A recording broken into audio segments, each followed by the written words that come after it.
ప్రస్తుతము లోక్సభ ఎన్నికలు జరుగుతున్న నేపథ్యంలో రకరకాలుగా అన్ని రకాల పార్టీలు వాళ్ళు ప్రచారానికి తెరదీశారు. మరి ప్రస్తుతము ఈ ప్రచారం లోపల ప్రచార సరళి ఏమైనా ఏ రకంగా మారినట్లు అనిపిస్తుంది?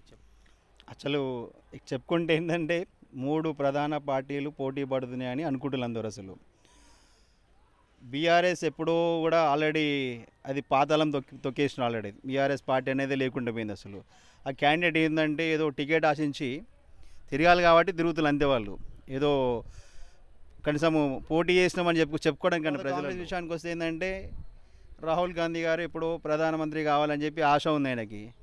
అది జీవితానికి జరగదు ఆయనకి. కాకపోతే ఏంటంటే ఈ యొక్క వీరి ప్రచారం ఏదో ఎలా ఉందంటే ఓడిపోతామని ఆల్రెడీ వీళ్ళకి తెలుసు. వీళ్ళకి 2 పార్టీల వాళ్ళకి తెలుసు, కాంగ్రెస్కి ఇటు బీఆర్ఎస్కి. ఎందుకంటే దేశవ్యాప్తంగా మోడీ హవా నడుస్తూ ఉంది. బీజేపీ పార్టీ కంటే మోడీ హవా చాలా బాగా నడుస్తుంది. ఎందుకంటే మోడీ గారు స్పెషల్గా దేశం కోసం మాత్రం పనిచేస్తూ ఉన్నారు.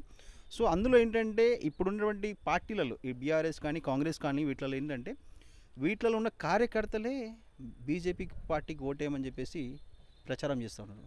ఇది ఇది ఇది ఎంత ఎంత అలా ఉంటుందంటే అసలు రాజకీయాలను పక్కన పెట్టేసి మోడీ గారికి ఓటేయాలి, బీజేపీని మళ్ళీ మనము 400 సీట్లు మనం బీజేపీకి తీసుకొచ్చుకోవాలనేది వేరే పార్టీ కార్యకర్తలే ప్రచారం చేస్తారు బీజేపీ కోసం. సో కాబట్టి ఏంటంటే వాళ్ళకి ఆల్రెడీ భయం అనేది పుట్టుకుంది ఎలాంటి మార్పులు. సో వాళ్ళు ఏంటంటే ఇంకో 2 రోజులు అడ్డు తిరిగి ఎండలకు అయిపోతే ఇంట్లో కూర్చుంటారు. సో అనవసరంగా ఆరోగ్యం ఎండ దెబ్బ కొట్టకుండా ఉంటే మంచిగా ఉంటే వాళ్ళకు కూడా. కాబట్టి ఈ మార్పులు అనేది ఎట్లా అంటే ఈ మార్పులు వీళ్ళు ఇంట్లో కూర్చొని హ్యాపీ ఏసీ కింద కూర్చొని ఏదైనా పనికొచ్చే పనులు ఉంటే ఆలోచించులు పెట్టరు. ఎందుకంటే ఎట్లయినా ఓడిపోతారు వాళ్ళు. ఖచ్చితంగా మళ్ళీ 17 సీట్లు బీజేపీ గెలుస్తుంది తెలంగాణలో. ప్రస్తుతము నాయకులు అంటే ప్రజల కోసం పనిచేసేటువంటి కోణం ఎక్కడైనా కనబడుతుందా ఈ ప్రస్తుతం? అసలు నాయకుల దృష్టిలో అసలు ప్రజలనే వాళ్ళు వాళ్ళ అవసరాలకి ఓట్లు వేసే వాళ్ళు తప్పించి వేరే విధంగా ప్రజలకు ఏదైనా చేద్దామనేటువంటి ఆలోచన అయితే ఈ నాయకుడికి లేదు. సో ఎందుకంటే ఎలక్షన్ వచ్చినప్పుడు నెల రోజులు ఇంటింటి చుట్టూ తిరుగుతారు. అంటే అసలు ఆ ఇంట్లో ఎలా అంటే అసలు కాళ్ళ మీద పడతారు, ఏళ్ళ మీద కాళ్ళు మొక్కుతారు, ఎన్నో రకమైనటువంటి నా అన్న అని చెప్పి గుండెలు కత్తుకుంటారు. సో మరి వీళ్ళు ఇన్ని చేస్తారు కదా ఎలక్షన్ అప్పుడు. సో ఎలక్షన్ అయిపోయిన తర్వాత మళ్ళీ మనం ఏమైనా వాళ్ళ ఇంటి చుట్టూ 5 ఏళ్ళు తిరుగుతా కనీసము మనం ఎప్పుడు చూడాలంటే ఈ ఓపెనింగ్ కార్డు ఏదో మన ఏదో ఏమన్నా పబ్లిక్ ఫిగర్ అంటారు కదా, ఏదో heroine public wear hero public wear అంటారు కదా. సో అట్లా ఎగబడి చూసుకునే పరిస్థితి కనబడుతూ ఉంటుంది. ఒక్కటేంటంటే ప్రజలకి అసలు ఎందుకు ఇంత అటువంటి ఈ ఓటు అనేది సక్రమంగా వాడుకుంటలేదు అని చెప్పేసి నాకు ఓటు అనేది మన 5 సంవత్సరాలకి వచ్చే ఎలక్షన్ కాదు, ఇది మన జీవితం ఇది. సో ఈ జీవితానికి సంబంధించి మన భవిష్యత్తు, మన పిల్లల భవిష్యత్తు చాలామందికి ఆధారపడిన ఓటుని ఈ యొక్క గుడ్డిగా ప్రజలు అసలు ప్రజల కోసం పనిచేసే నాయకులు లేనప్పుడు ఆ ఓటుని సక్రమంగా వాడుకుంటలేరు అసలు. ఎందుకంటే చూస్తున్నాం మనం ఇప్పుడు.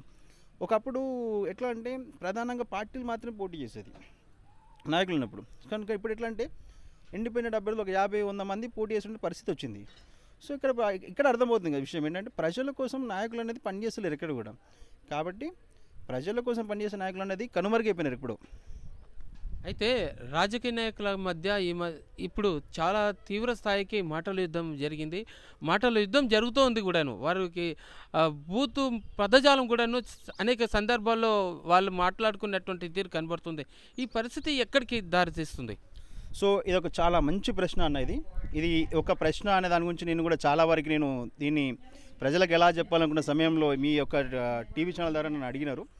సో కాబట్టి నేను ఒకటి చెప్తాను. వీరు భారీ బహిరంగ సభలు పెట్టి లక్షల మంది జనాన్ని పోగేసుకొని వెళ్తూ ఉన్నారు అక్కడికి. సో అక్కడికి వెళ్ళిన తర్వాత వీళ్ళు ఏం మాట్లాడుతున్నారు అసలు? అక్కడ ప్రజలకి సమస్యల గురించి మాట్లాడడం అన్నది మర్చిపోయారు. ఒక పార్టీ అధినేత వచ్చి, ప్రెసిడెంట్ వచ్చి ఇంకొక పార్టీని అరే ఒరే లుచ్చా లఫంగి అన్న ఇంకా మోర్ దెన్ దాటిపోయేటువంటి మాటలు వాడుతూ ఉన్నారు. సో ఇక్కడ మనం చూసుకుందాం ఈ విషయం. గతంలో పనిచేసినటువంటి ముఖ్యమంత్రి గారు ఎవరైతే ఉన్నారో సో వారు రాష్ట్రానికి ప్రథమ పౌరుడు. సో అంటే ఎలా ఉండాలి? నువ్వు ప్రజలకి మాట్లాడుతున్నప్పుడు నువ్వు ప్రజలకి ఉపయోగపడే మాటలుగా ఉండాలి. వాటిని నువ్వు ఎంతసేపు తిట్టడం తప్పించి, బూతులు మాట్లాడడం తప్పించి ఏదన్నా పనికొచ్చే విషయం మాట్లాడినా ఇప్పుడున్న ముఖ్యమంత్రి అదే మాట్లాడుతున్నాడు, ఇంకో పార్టీ చీఫ్ అదే చేస్తున్నాడు. సో వీళ్ళు ప్రజలకి అసలు ఈ ఏం మెసేజ్ ఇద్దామనుకుంటున్నారని నాకు అర్థం అవ్వట్లేదు. సో వీరు నాకు తెలిసి బూత్ పరంలో పిహెచ్డీ చేసిన అందరూ.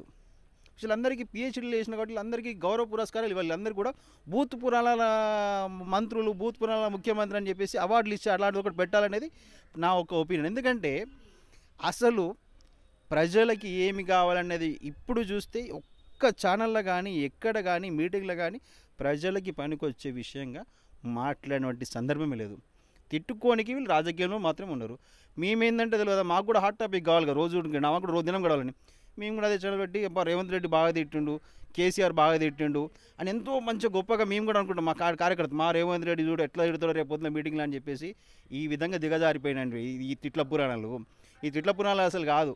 అసలు ఈ ఎలక్షన్ కమిషన్ అనేది ఉంటే అసలు వీళ్ళ మీద ఎందుకు చర్యలు తీసుకోరంటే అసలు ఇది లాంగ్వేజ్, అసలు ఏం లాంగ్వేజ్ అండి అసలు ఇది? మీరు ఎన్నికల అఫిడవిట్లో చదువుకున్నామంటారు.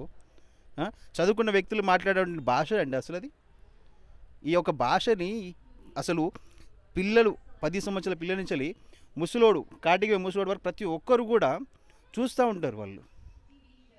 వారికి ఏం వాళ్ళు ఏం నేర్చుకోవాలి మీ నుంచి? అసలు 100 లక్షల మంది, కోట్ల మంది చూస్తూ ఉన్నారు. ఈ తెలంగాణలో ఉన్నట్టు 4 కోట్లన్నర మందే కాదు, పక్క రాష్ట్రంలో వాళ్ళు కూడా చూసుకుంటే ఏంటంటే మనల్ని ఏమంటారు, తెలంగాణ రాజకీయంలో చాలా బూత్ పురాణ రాజకీయాలు అని చెప్పేసి పెద్ద చర్చ నడుస్తుంది. ఇప్పుడు ఇండియా మొత్తం నడుస్తుంది. ఇప్పుడు అంత గొప్ప చరిత్ర తీసుకొస్తుంది ఇప్పుడు ఈ బూత్ పురాణాలతోటి. ఇది సంగతి. సందర్భం ఏదైనా సరే రాజకీయ నాయకుల మధ్య ప్రజలకు ఇచ్చేటువంటి మెసేజ్ ఏంటంటే వారిద్దరి మధ్య రోజు రోజుకు పెరుగుతున్నటువంటి డిస్టెన్స్, దాంతోపాటు బూత్ పదజాలం, తర్వాత ప్రజల్లో అటువంటి ఒక రకమైనటువంటి ఆలోచన అనేది బయటికి వస్తుంది. దీని మీద మొత్తం మీద అనిల్ గారి విశ్లేషణ